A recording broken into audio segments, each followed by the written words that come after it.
All right. And we're live. Yep. All right. Hi, everybody. Welcome on this Friday afternoon to the fourth edition of the Big East Coast Bias Preview Hangout. My name is Chris Novak, alongside, as always, Rob O'Neill. We did tease a third guest on this show. Unfortunately, I had two mind slips in the past 24 hours in an attempt to contact our Seton Hall writers. So unfortunately, we will only be running this with two people this time around. Perhaps next time, if we have an available guest, I will not have a brain fart or two. So, for the time being, today we're going to be talking about, after discussing Marquette, Creighton, and DePaul, back to back to back. For the fourth edition, we're going to be talking about the Seton Hall Pirates. Yeah. Who will be entering this season with a little bit different expectations than what they had a season ago when they came into the year with a very prized recruiting class headlined by Brooklyn, New York's Isaiah Whitehead, alongside with eventual Big East Rookie of the Year, Angel Delgado, as well as Kadeem Carrington, another native of the Bronx. Not Brooklyn as well. I had the BRO stuff. Desi Rodriguez as well. To say the least, there are a lot of terrific freshmen on this team. Last year, joined alongside with Darren Cena and Sterling Gibbs. This team was looked at as a potential sleeper in the conference and had enough talent, on paper at least, to attempt to return back to national relevancy as well as the NCAA tournament. And, well, needless to say, the bottom kind of dropped out a little bit at the end. Yeah, it turned into a bit of a disaster for them. They're flying high. They're ranked. They knocked off Villanova. Yeah, yes, they did. At home in their second game of the year in the Big East. Villanova's first loss of the year. Yep. They won their first two Big East games and they lost on the road to Xavier. No shame there. And then they went to Omaha, beat a tough Creighton team by 1, and then it kind of fell apart. Yeah, after starting off 3-1, Seton Hall only won 3 games the rest of the way. They were ranked after they beat Villanova too. Yes, exactly. And they finished out 6-12 in the Big East Conference, finished 16-14, took a near 20-point loss to Marquette at Madison Square Garden in the first round of the Big East Conference tournament. Sort of just an emphatic thud when all was said and done for the Pirates. An unfortunate circumstance, really, for a team that, like you had mentioned, had been riding high, had only taken 2 losses on the road to Wichita State and Georgia. And there's no shame in losing in Wichita to the Shockers at all whatsoever, a team that would eventually get to the Sweet 16 after defeating Kansas in the NCAA tournament this past season. Very big win for that program, to say the very least. Yeah, and I mean, that Georgia game, they just got beat from the jump. Yeah, I mean, and Georgia was a very solid team in the SEC last year. So that, again, no real shame in either of those 2 non-conference losses at all whatsoever. That Georgia team also made the NCAA tournament. So they lost to 2 tournament-bound teams, and just everything just sort of fell apart in conference play for them. Yeah, and they had such a nice start too. Yeah, as we of course mentioned, 3-1, knock off Villanova, go to Creighton, you win. Very tough place to play at the Clink, as we've mentioned on this podcast before. Yep.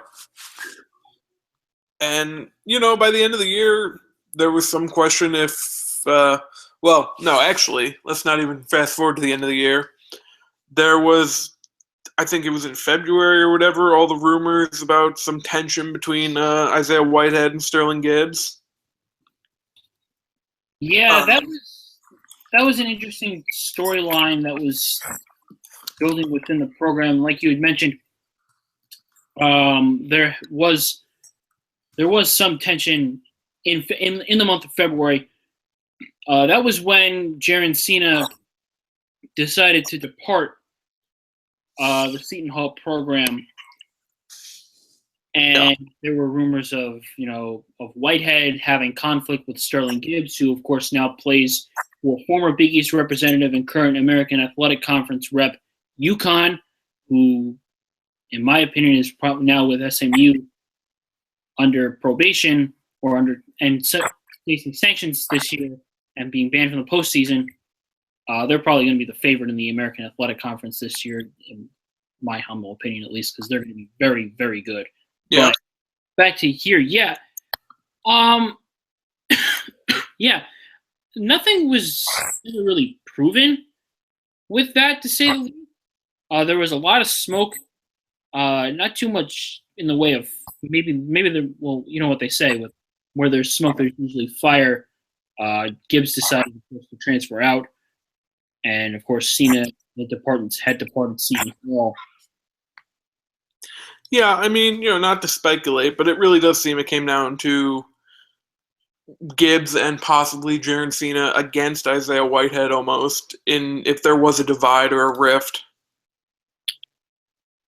Yeah, I mean, as I'm reading an article on NJ.com, there was, did Isaiah Whitehead take a parting shot at Jaron Cena in Seton Hall's Civil War when he said, "I am and always will be a Seton Hall Pirate," after Cena had left the program, which was initially reported by the Asbury Park Press in early February.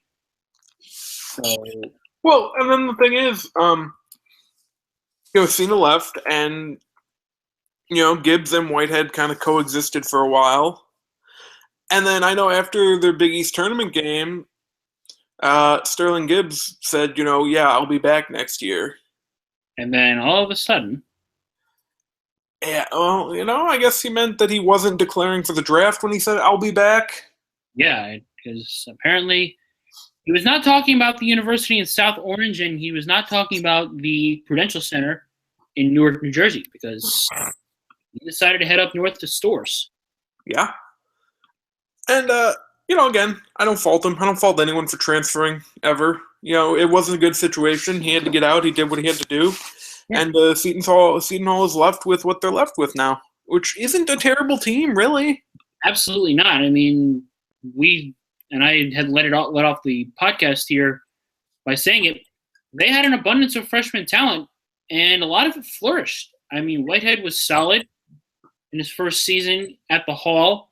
Angel Delgado was a double-double machine. As I noted, the Big East Rookie of the Year last year will be coming into the season not too worried about pressure, as I learned when I talked with him at Big East Media Day. And, Kadeem Carrington and Desi Rodriguez as well. They might be above Georgetown for me in terms of best freshmen last year. They're 1 and 2, but I might put Seton Hall ahead. I mean, I can see you making the case. I just think that the Hoyas freshmen performed a little bit of a higher level. Yeah. Vaulted them from, they're probably going to be a contender in the conference to, this team is really, really good. And unfortunately for the Hoyas, they ran into a bad matchup in the NCAA tournament when they lost to the Utes, Utah, who would go on to make the Sweet 16. Yes. But, so Seton Hall, a little bit young this year, but, it's a bunch of guys that played together last year. And just going off of what we heard at Media Day, Whitehead and Angel Delgado are focused. And I said all summer, if this rift between Whitehead and Gibbs is a real thing, Gibbs is gone now. There's no reason that Isaiah Whitehead shouldn't flourish this year.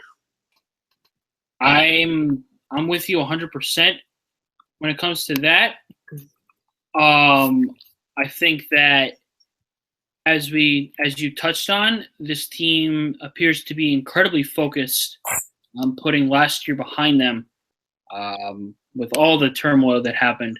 The way that they ended their season, that ugly game at the Pavilion when they faced Villanova, it was kind of the low point of their season, if you ask me.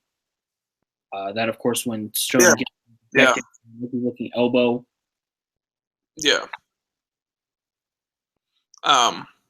Yeah, it still didn't fully seem to maybe not be intentional, and Sterling Gibbs felt bad about it after, but it was definitely a boiling point.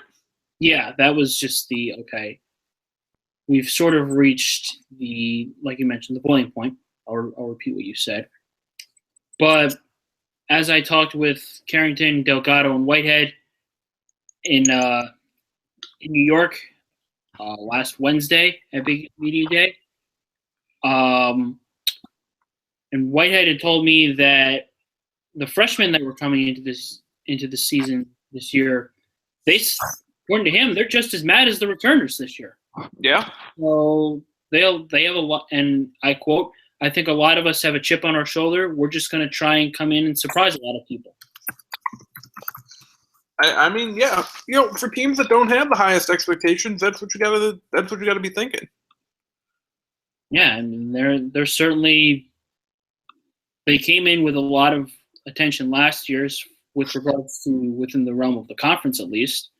Maybe not so much in the national discussion yet, but then of course but this year it's pretty much the complete opposite. I mean, you think of the discussion in the Big East pretty much revolve around the top teams in the conference, and then there's Providence, Bristol, and Henry Ellenson and Marquette, and they're young and good recruiting class. And everyone else is just kind of, on the totem pole. Yeah, pretty much. But yeah, the end of the year happened. Everyone thought that Kevin Willard might be in a little bit of trouble. He survived, and I would say that he's probably on the hot seat this year, though. I think actually his contract is up after this year. I think I saw that last year that his contract is. Oh no! Wait, they gave him. Hold on, let's see here. There's something weird about his contract. His current contract runs through.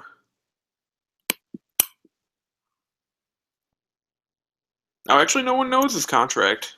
So, but it seems like this is the last year, and there would have been a costly buyout for this year. So. Yeah, it does seem like that. But let's see. It's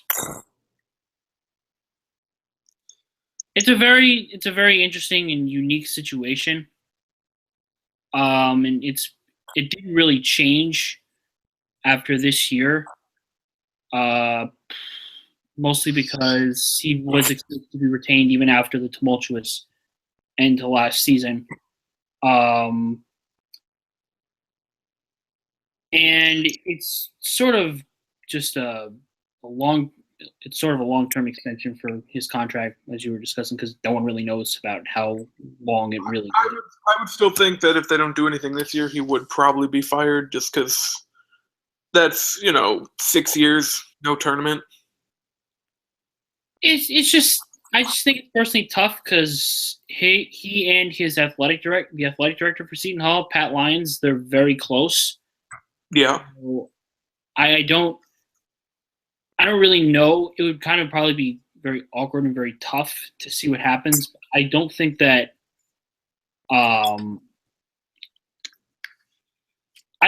this team is going to run into a similar problem where they're just going to where the rails are just going to completely fly off. Oh, no, I don't either. A lot of people may think, oh, well, maybe this is make or break for him. I kind of disagree, just because I know that he and Lyons have a very close relationship, and I just don't think that they're under that much. I mean, they're under pressure, sure, but scrutiny-wise, yeah, I mean, true. You want a winning program if you're the athletic director, but they did technically have a winning record last year.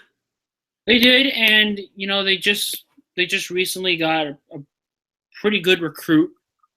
I believe it was. Well, they got Miles Powell. Yeah. I'd mix him up with Miles Carter, who I know is coming in this year. Yeah. Same spelling of the first name. It was very tough. Those Powell is from somewhere in Jersey. Yeah. He attends Trenton Catholic. Yeah. Yeah, and they were in on Bryce Aiken before he ended up going to Harvard, yeah. Who also is building a very nice recruiting class in the Ivy League, but no, Kevin Willard is actually doing an okay job recruiting. It's just a matter of can he get production out of his players? It's just a matter of he's gone 12-24 in the new East. Also true. No, you can't. You can't. That's correct. But I'm just of the opinion that I think that this isn't make or break. Maybe next year, if they have a disappointing season this year, maybe next year, okay, you have all this talent, you're getting all these recruits, but there's nothing going on the floor. What exactly do we need to do here? Yeah. Yeah. Pretty much. All right. We talked about the roster. We talked about last year. I guess we'll go right into the schedule here. Yeah, I mean, we could spend some time on their recruiting class here if you want. Oh, yeah. Well, no, we can, real quick. We talked about Miles Carter briefly from Chicago, actually. Yes. 3 stars across the board. He's a power forward, so that helps. He'll probably be playing behind. Well, actually, you put Angel Delgado at center, most likely, again, and you could even start Carter at power forward. Yeah, I know. Whitehead's playing point guard. Which we'll see. I assume that means Carrington's a starting shooting guard. Yeah, they could roll out with him as their shooting guard. They'll probably put P.D. and Carrington. Well, because it would be. We just went over this, and I believe. Let me check. I know John Rothstein had his early prediction was. Yeah, no, he predicted starting 5. It was Whitehead, Carrington, Rodriguez, Mike, Enze, and I probably butchered that, Easy or something or another. If anyone out there that's listening wants to help me out with that pronunciation, that'd be very, very helpful. And Angel Delgado. So. Okay, so then you have guys like Veer Singh and Miles Carter coming off the bench. That's not a bad top 7. Absolutely not. Absolutely not. And they have Derek Gordon too, who is a grad transfer, I believe. Yeah. So not a bad team. No, not really a bad team. I've seen people picking them below like St. John's and DePaul. I don't think that's fair. I don't really either. St. John's, there's a little too many variables there to play with, even though all signs seem to be pointing to a lot of their players performing very well. I think their Pitt transfer that they're getting this year is going to be a very excellent player as well. But I mean, they'll mostly be. I think I put them in that second or third tier in this conference where I don't think they're going to be great, but I don't think that they're going to be very bad either. No. I don't know if I'd be willing to put them on the bubble, but maybe. Because, I mean, you look at their schedule, they don't have a strong out-of-conference outside of Wichita State, really. It's a lot of the same teams they played last year, including Wichita State. I do agree with that. I think the matchup at George Washington is going to be very tough for them. Yeah.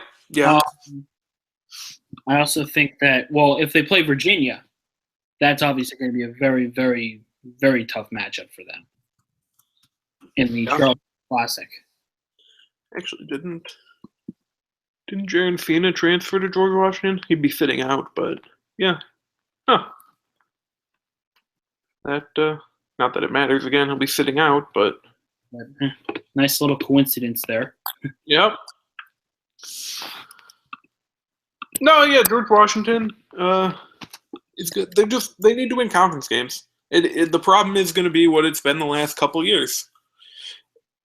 And their schedule in the conference at the beginning, going to Marquette and then playing DePaul at home, and then going to Villanova and hosting Creighton, going to Providence, then hosting Villanova, then going to Xavier, hosting St. John, and then going to Creighton. That's January's tough.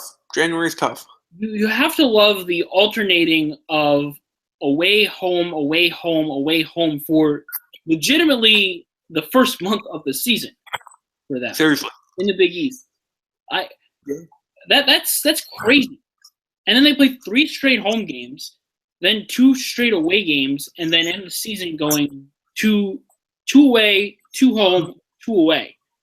That's a very tough draw. Yeah, it's kind of weird how they drew it up. I have to assume it's got something to do with the Devils. Yeah, it's got to be something to do with the other tenant in the Prudential Center. I mean that's absurd that will end up happening that way, where they are legitimately alternating away home from December 30th all the way to January 30th, and even if you want to say even if you want to say February 3rd when they host Marquette at the Rock. Well, it's kind of like how they only have one Saturday night home game. When you share your building. Great. But like you said, you got to share the building. So yeah, what are you gonna do? But no, just kind of going game by game like we do. They should beat Dartmouth. Yes. Really, question. That be, I think, not be that tough of a task. No reason you shouldn't beat Wagner. Wagner, who actually goes to St. John's and then Seton Hall, so making the most of it. Yep. And then Long Beach State, and who are the other teams in that? Let me see. Let's see. I think Oklahoma State and Ole Miss are on the other side of the coin. Okay. That's what I'm looking at the schedule now since that was written by Sean. So in Charleston, so you have the Rebels and the Cowboys are likely going to be the toughest tasks for Seton Hall, assuming that they get that far. And the opponents for Ole Miss and Oklahoma State are Towson and George Mason. Ole Miss will be facing George Mason, and Oklahoma State will be facing Towson. Okay. No, wait. That feeds upwards. So they'll be facing the winner of Long Beach State Seton Hall faces the winner of Virginia Bradley. Correct. Okay. So good luck to Seton Hall if they have to face Malcolm Brogdon and the Cavs. That was a very, very tough matchup for them. Yeah, but you need matchups like that. You do. In a neutral site in the end of November, you could pull off an upset against a good team. It's possible. I'd say it's very unlikely, but it's possible. Anything.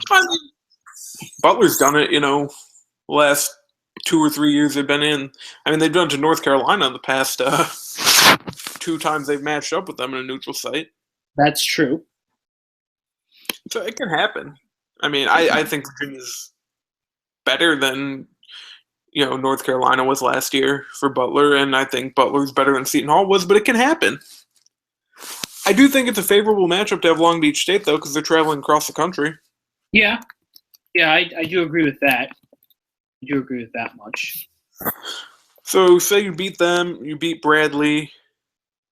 Of course, Long Beach State is going to be returning quite a few players this year. So that's going to be – they actually returned 8 – according to Sean, they returned 8 players for their senior season, including Mike Caffey, David Samuels, and Tyler Lamb, who were the team's top 3 scorers a year ago. So they might be even better than they were last year.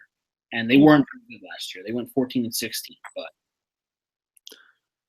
Yeah, I thought they made the tournament last year, but that must have been 2 years ago. Yeah, Long Beach has been pretty consistent. Actually, they went 16 and 17 last year, I should say. That was a while ago that they made the Yeah, they tournament. haven't actually made the NCAA tournament since 2012 when they went Yeah. 20.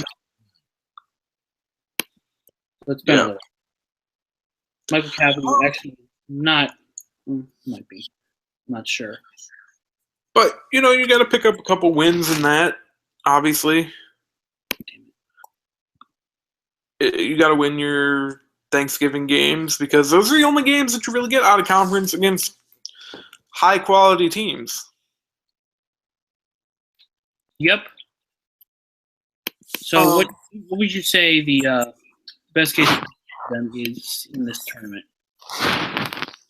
Best would probably be beating Virginia, but I mean, if you want like a more realistic, probably 2-1 against the two teams that aren't Virginia that they play. Well, they're going to be playing 4 games. Actually, 3. No, wait. They're going to be playing 3. Yeah, it's 3. So 2-1. And actually, there's a mix-up there. I'll need to edit this later. Caffey, the 3 scores that I mentioned actually all graduated. So they're going to Long Beach State's actually be a very young team this year. So okay, so they're beatable. Yeah. So yeah, you beat them, you lose to Virginia, you beat whoever you play on the last day. I think that would be fine. Yep. I would agree with that notion. So we'll give them a 2-1 record in that tournament. So then that puts them at 4-1. And then they play Georgia, who I think they could probably beat this year. It's in Newark. It is, but I mean, no disrespect to Seton Hall, but that hasn't exactly added too much of a home court advantage for them.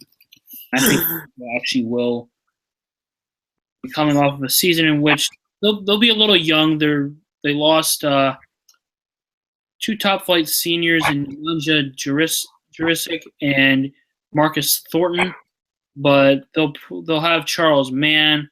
They'll have Kenny Gaines and J.J. Fraser, 3 very terrific players for that team as well.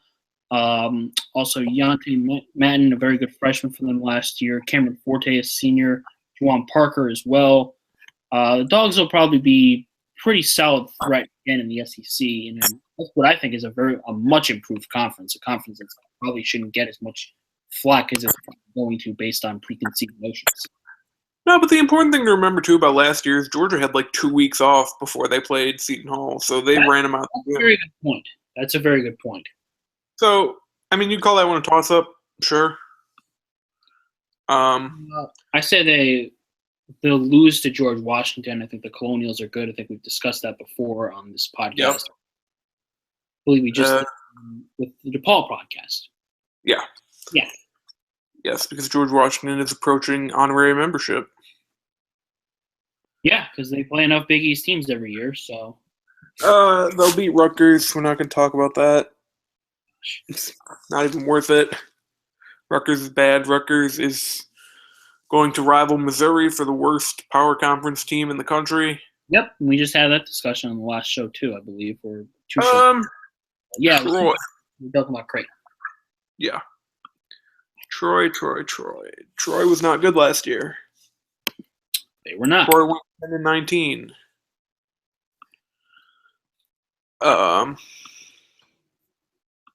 Troy did not do well in the Fun Belt last year. Did not do well in non-conference either. So I think it would be prudent to think that would likely repeat itself. So we'll give Shu a win there too. We'll give them a win over St. Peter's. Yes, and then this game, Wichita, who is going to be very good again. They're not going to be what they were though. I mean, we said that last year, and I remember I had my big old rant about Wichita State last year on last year's Villanova podcast, and all they wound up doing was getting underseeded criminally in the NCAA tournament and then going to the Sweet 16. And they're returning Van Vliet and Ron Baker. As long as those two are on the floor, I will give them an advantage over anybody that they play. I believe Ron Baker is still in school. Yep. Wow. Yep. Yeah, I guess give me Wichita in that game. Yeah, Ron Baker's still cooking over there. Well, they did lose. He was a preseason All-American for Sporting News. Well, Cotton's coming back too. They didn't lose anybody. No, they're still kicking over there. Greg Marshall is quite the powerhouse there. So we'll give them a W. See why he's sticking around at least for one more year. I mean, he did get a big extension though, but that doesn't mean anything in college basketball. No, of course that doesn't mean anything in college sports in general. But and then a matchup with former Big East representative South Florida. Yes, South Florida, who was also not very good last year. No, they were fodder in the American. Actually, yeah, they're right up there with Missouri and Rutgers. If you get single-digit wins in a power conference, you're going to be in that discussion. I would not hesitate to agree with that. Seton Hall beat them last year, I believe. They definitely played last year, and they beat them 89-69 on the road. So really, Seton Hall should win that game too, which would put them. What is that? 1, 2, 3, 4, 5, 6, 7, 8, 9, and 3. 9 and 3. I have them at 8 and 4 because I have them losing the Georgia game. At Georgia Washington, and then versus Wichita State, and then of course probably to Virginia as well. Assuming Virginia takes care of business against Bradley. Well, like you mentioned, and this is going to be the big thing for them this year. Can they win in conference? Yeah, I mean, like I said, Kevin Willard, 12 and 24 in the 2 years of the new Big East so far. And I don't even think the expectations at Seton Hall are that high. They haven't been to the tournament since 2006. Yep. It's been a while for them. So after a while, yeah, your expectations aren't that high, but you think they could be better because New Jersey's a good basketball state.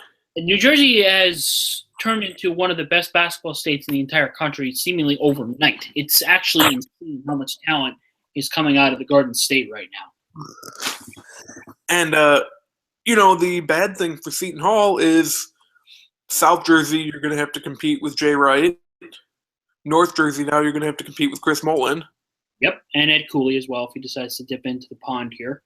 Yeah, so it's tough, but Kevin Willard has done a nice job recruiting in-state. I'll give him that. I would definitely agree. By the way, I'm looking at that 2006 tournament team for Seton Hall. I have no idea how this team made the NCAA tournament at 18 and 12. They lost their first Big East Conference tournament game to Rutgers. Oh.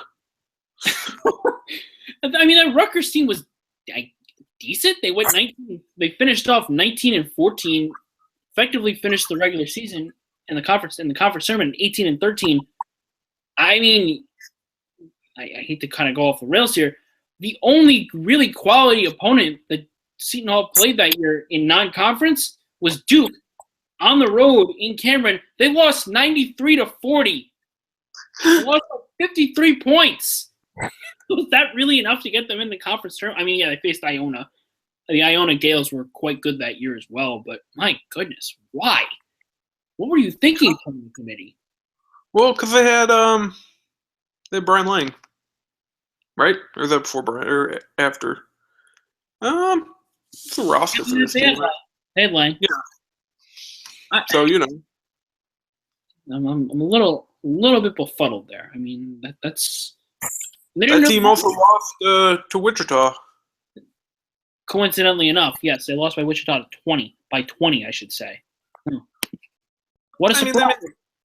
That Seton Hall team made it the 10 seed. Don't act like that. That was when the Big East used to send like 1 million teams. Yeah, it was. That year they sent 1, 2, 3, 4, 5, 6, 7, 8 teams. Yeah. Syracuse checking in as a 5 seed with a 7-9 conference record. Of course, that was the year that McNamara went ballistic in the Big East tournament. So, but then they proceeded to lose their first game in the NCAA tournament to AC Law and the Texas A&M Aggies. Yeah, that was the Big East had 8 bids, and they sent 4 teams to Sweet 16. So, that'd be nice this year. Yeah, a little bit. And they had 2 number 1s. Yeah. Connecticut and Villanova. UConn, of course, losing to George Mason. Yep. And Villanova fell to Florida in the Elite Eight. Yeah. Eventual national champion, Florida, I might add. Anyway.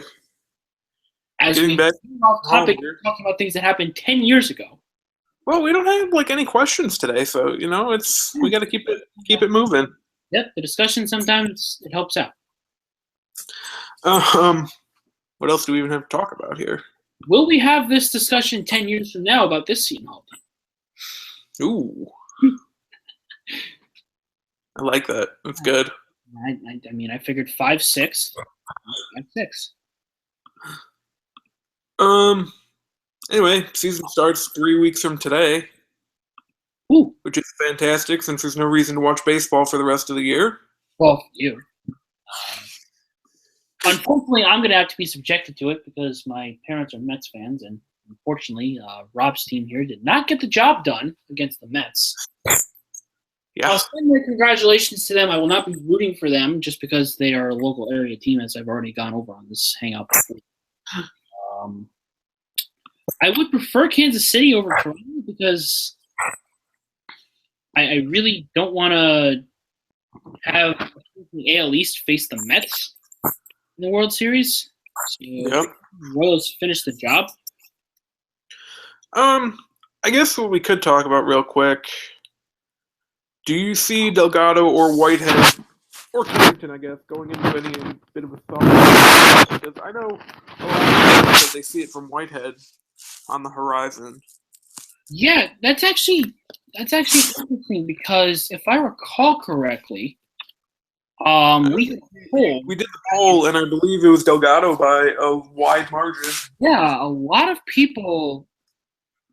Yeah, 34% of Big East Coast Bias readers that day in that article, and voters out of 219 votes, thought that Angel Delgado was the Big East freshman from 2014-2015 that was the most primed for a sophomore slump.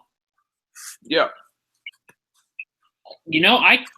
I will adamantly disagree with the readers there. I personally think Delgado, he's probably going to end up still being the focal point of that offense. I see no reason why he wouldn't be. I think he could still be as good of a double-double machine as he was last year. I don't think he's going to – well, he may rack up 9 again in conference play. Mm-hmm. But I see no reason why he can't take a big step forward. And Carrington came off of some limited minutes, so getting more action on the floor will certainly help him. Whitehead, I think if anyone's going to take a slight step back on that team, it might just be Whitehead as he gets adjusted to the new role that he'll have. He might start off a little sluggishly, but I think he'll end up finding his groove. Yeah, okay. I can see that. I'm very, very surprised that Delgado received that much. I guess maybe because people think Seton Hall is going to be terrible or something, and Delgado will not have as great of production. Yeah, call it what you want, I guess. But it surprised me too. That's why I brought it up. Yeah, no, that's a very good discussion point there. I think Whitehead will. I think of the three, Whitehead's going to take the biggest step back, just because, like I said, he's going to be adjusted to a new role. Might have some growing pains there, but he'll probably end up finding his way, and talent will wind up winning out. But I think that he will be a little bit sluggish. Yeah. Okay. That sounds right. What say you? Yeah, I think I agree. Because you're moving positions. Obviously, being a point guard, it's different. And Whitehead already turned the ball over last year a decent amount, from what I remember. So he's gonna have to be smarter with the ball, and a lot of that comes from being a freshman. Absolutely, but and I mean, he did work with Steph Curry, as he told you, Mm-hmm. so that's gonna help.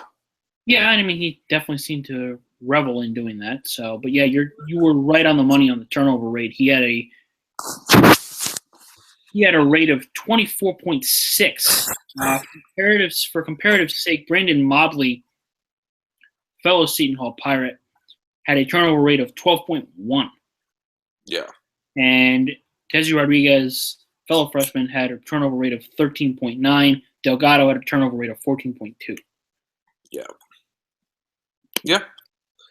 All right. I mean, this might be one of our shorter ones. Yeah, this was a little bit short just because we didn't have any questions. I think this would have been a little bit more elongated if Sean had joined us. I'll take the loss on that one. So that's 100% off. If you go to a Seton Hall game and you want something to do, want somewhere to eat, my only experience with Newark is Newark Penn Station. So I'm not really go to here. Best places to eat in Newark. Well, your first option should be not to eat in Newark because Newark's been a little bit revitalized, but I still might point you maybe to Jersey City, which might have better food options than Newark. Yeah. But let's see, just in general here. Probably find some good pizza, I would assume. Yeah, there's some good pizza restaurants. There's some good Mexican restaurants there as well. Oh, actually, if you're flying in or flying out, the airport has a ton of good restaurants. Oh yeah, they did a whole thing, a whole remodeling thing, and they got all kinds of stuff now. Yeah, Terminal C is your destination for anything in terms of eating in Newark Airport. And word of caution: watch out for the pigeons. Yes. Watch out for the pigeons. But if you're in Newark, go to a diner. You're in New Jersey, it'll be good. Diners are good. I have heard good things about Aguillas de Mexico, a Mexican restaurant in Newark. Yeah, they have some good enchiladas there, some great green sauce, good burritos. What more could you really ask for? Yeah. All right. I think we'll be back on Monday this time. Yeah. The team we will be discussing next is the Xavier. A team I really like, and their fans don't always like us. No, they're a bit of a tough crowd with us, but hopefully we say enough things to get them on our good side here as the season approaches. Yeah, I mean, there's a lot to look forward to for Xavier, so it'll be good. All right, I think we're. Yeah, I think that just about does it here. Like we said, a little bit of a short show here. Had to fill it with some off-brand content. Anyway, your main bullet points: Seton Hall. They'll be about average this year, so it comes down to winning conference games. A little bit of intrigue for me, just because their turmoil was a little bit fascinating to watch. So then, seeing how they rebound will also be fascinating too. Yep. Alrighty, so be sure to keep reading the site. We've got some more content coming your way as the season approaches. Next coming week, we'll have our latest series of rankings in our top fives. We'll be looking at fours this time around. I already know who my number one is. I'm probably certain that the opinion will be shared by most in the field here. So be on the lookout for that. Just stay tuned. We'll be back on Monday to talk about the Musketeers of Xavier. For Rob Hill, I'm Chris Novak. Take care, y'all.